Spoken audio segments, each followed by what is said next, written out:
একই গাছ যদি আমরা পাশের দোকান থেকে কিনতে যাই তখন এটার প্রাইস বেশি পড়ে, বাট এখানে মাত্র 30 টাকা করে পড়ছে।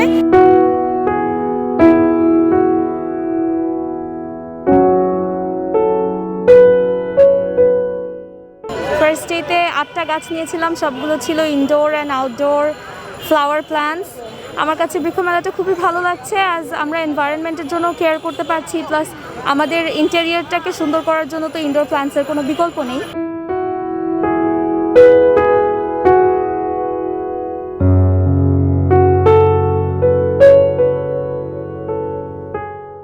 এই ঢাকা শহরের যন্ত্রের মধ্যে আসলে যখন আমরা গাছপালা দেখি আমাদের ভালো লাগে। গাছপালা আমাদের একা থাকতে শেখায়, একাকিত্বকে ভালোবাসতে শেখায়। তো সেই জায়গা থেকে বৃক্ষ মেলা খুবই প্রয়োজন এবং আমি মনে করি যে বৃক্ষ মেলা প্রত্যেক মাসে অন্তত একবার করে হওয়া উচিত।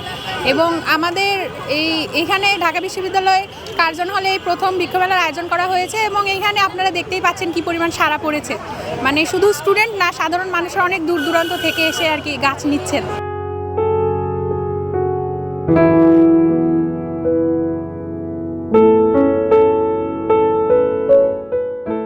আমাদের বৃক্ষমেলাটার আয়োজনের উদ্দেশ্য আমরা একটা প্রতিপাদ্যকে সামনে রেখে এটা আয়োজন করছি। আপনারা দেখতে পারবেন যে বেটার এনভায়রনমেন্ট বেটার লাইফ।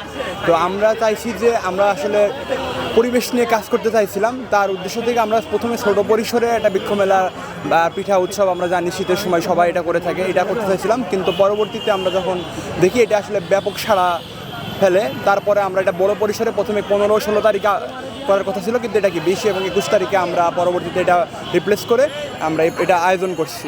আমি গতকাল 3টা গাছ নিয়েছি, আমার অনেক ভালো লেগেছে। আমি আজকে আবারও নিতে এসেছি। আমি মাত্র এসেছি তো আমি একটা প্রথমে পিক করেছি আর আমি জিপসি খুঁজছি, আর 2-3টা আমি আরও নিব।